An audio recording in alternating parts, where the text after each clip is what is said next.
Hello friend, good morning. તો સવારે રાતે રોકાણા હતા જોશીમઠ પાસે. આ રૂમ લીધો હતો. હોમસ્ટે છે આ પણ 1000 રૂપિયામાં આપ્યો હતો. બાકી બીજે 2-3 હજાર રૂપિયા સિવાય વાત જ ન કરે. હવે ગયા છે રુદ્રપ્રયાગ ને ઋષિકેશ. ચાલો રેડી, સામાન નાખી દીધો ને?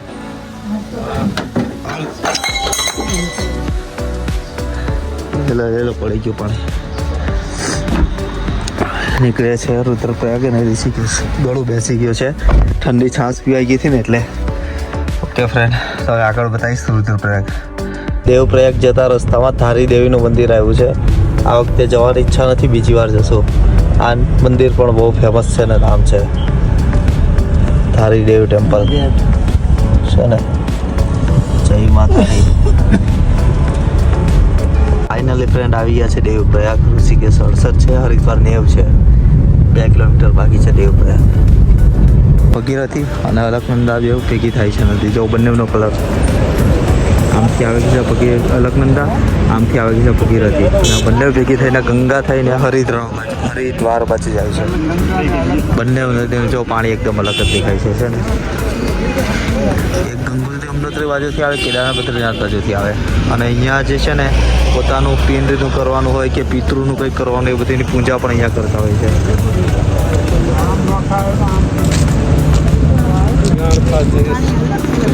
આજે દેવપ્રયાગ છે ને એની એક્ઝેક્ટ ઉપર જ છે ને સંસ્કૃત યુનિવર્સિટી છે. જો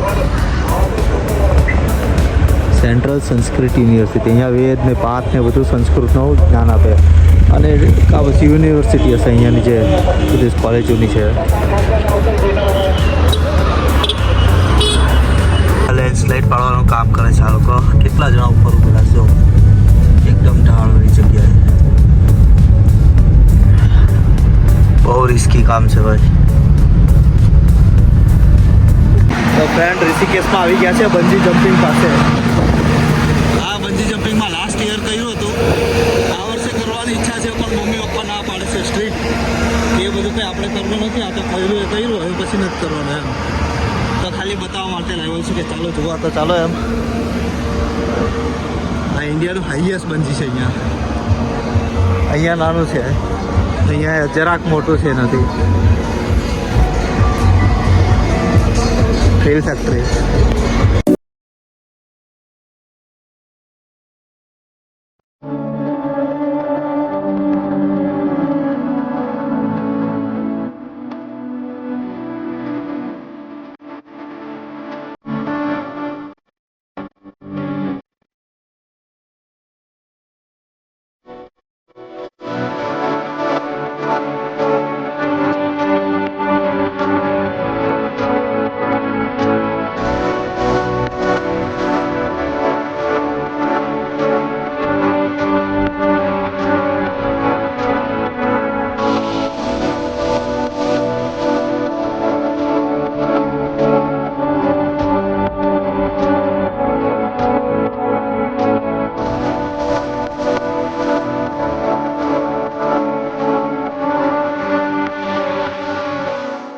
ફ્રેન્ડ, ફાઇનલી આવી ગયા છે રામચૂલા ઉપર. રામચૂલો છે ને કહેવાય છે કે અહીંથી રામ ભગવાન એ લોકો અહીંથી ચાલ્યા હતા, મીન્સ કે અહીંથી ગયા હતા. પછી આ પુલ બનાવ્યો છે ગવર્મેન્ટે.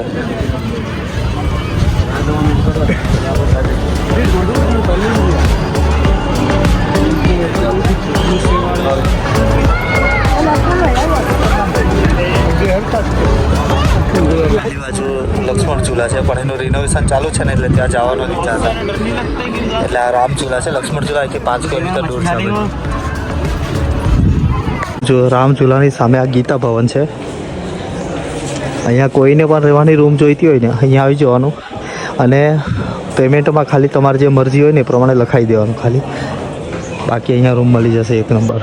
આશ્રમ જ છે ટાઈપનો, ધર્મશાળા છે સોરી.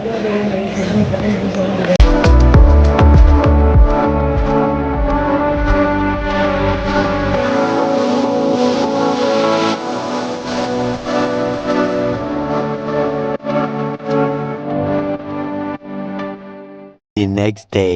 Morning friend. તો મેં ઋષિકેશથી નીકળી ગયા હતા સાંજે 8 વાગે. પછી રાતે 9-10 વાગે જવું. એક તો સીએનજીમાં ફૂલ ટ્રાફિક હતું પછી રાતે 10:30 જેવા હતા ને બહુ ઝોકા આવતા હતા, ઊંઘ આવવા લાગી તો અહીંયા સ્ટે કરી લીધો હતો. 1300 રૂપિયા લીધા હતા એસી રૂમના. અને દિલ્હી અહીંથી 100 કિલોમીટર બાકી છે. હવે આજે જોઈએ કેટલું કપાય છે અને નીકળીએ, કેમ કે હવે ઉત્તરાખંડનું પતી ગયું છે. હવે ઘરે જવાનો પ્લાન છે. હવે જ્યાં રસ્તામાં કંઈ ઈચ્છા થાય બીજું જવાની તો વિચારશું ને બતાવશું જે બી હોય તો પ્લાનમાં ચેન્જ કર્યો છે. હવે ઇન્ડિયા ગેટ જવાનું વિચાર્યું છે અને મેરઠ એક્સપ્રેસ પર આવવાની તૈયારી છે. આ મેરઠ એક્સપ્રેસનું ટોલ નાકું આવી ગયું છે. ઇન્ડિયા ગેટ જઈને પછી બતાવવું હવે. ફાઇનલી દિલ્હીમાં એન્ટર થઈ ગયા છે. બિલ્ડિંગ ને બધું દેખાવા મળ્યું છે. જો 40-50 પેલા માળના. અને પ્રદૂષણ તો હજી એવું જ છે, જેમ કહે ને કે દિલ્હી એટલે ભાઈ પ્રદૂષણ સિટી, એમ આછું દેખાય, નકરી ધૂળ ઉડતી હોય ને એ ટાઈપનું દેખાયા કરે છે. અને બાઇક કરતાં 4 વ્હીલ વધારે અહીંયા. દિલ્હીનું અક્ષરધામ આવી ગયું છે ફ્રેન્ડ. જો બતાવું, આજે અક્ષરધામ છે ને, દિલ્હીનું અક્ષરધામ છે સ્વામિનારાયણનું. 400 એકડમાં છે આ મંદિર એમ કહે છે, પછી ખબર નહીં. અક્ષરધામ દિલ્હીનો ટ્રાફિક પણ જોવો. દિલ્હીનો અંડરપાસ આવી ગયો છે. રોડની નીચે બીજો રોડ છે અંડરપાસ. આ બધું ખાલી વિડીયોમાં અને વ્લોગમાં જોયું હતું બીજાના. અત્યારે એમાં જ અમે ગાડી લઈને નીકળે. લાસ્ટ ટાઈમ પર આમાંથી નીકળ્યો હતો. મસ્ત બનાવેલ છે, આજુબાજુ ડિઝાઇન પણ પાડેલી છે એકદમ. આપણે રાષ્ટ્રપતિ ભવન આવી ગયું છે અહીંયા. રાષ્ટ્રપતિ ભવન છે અને ઇન્ડિયા ગેટમાં તે હવે જોઈએ ક્યાંથી રસ્તો છે, કેમ કે એટલા બધા સર્કલ ને એટલા બધા રોડ પડે છે ને ખબર જ નથી પડતી. આવી ગયા છે અત્યારે ઇન્ડિયા ગેટ દિલ્હી. ઘરે રિટર્ન જ હતા. મેં કીધું લેની મમ્મી પપ્પાએ જોયું નથી તો ઇન્ડિયા ગેટ પણ બતાવી લાવો હવે.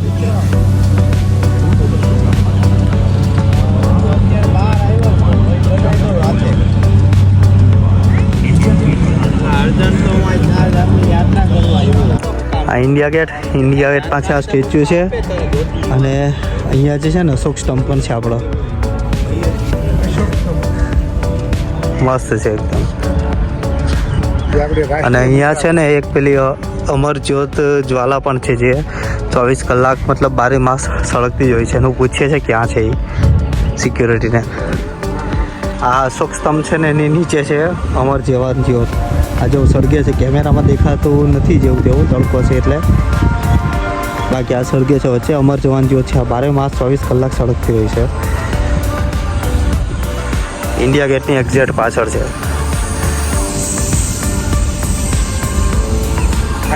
આજે આપણે યુદ્ધ થયા હતા ને એના પોસ્ટર ટાઈપ અહીંયા બનાવેલું છે આખું. આ લોંગેવાલાને યુદ્ધનું બનાવેલું છે. પછી આગળ છે બેટલ ઓફ ગંગાસાગર. આ ગંગાસાગર જે 1941માં થયું હતું ને એનું બતાવેલું છે.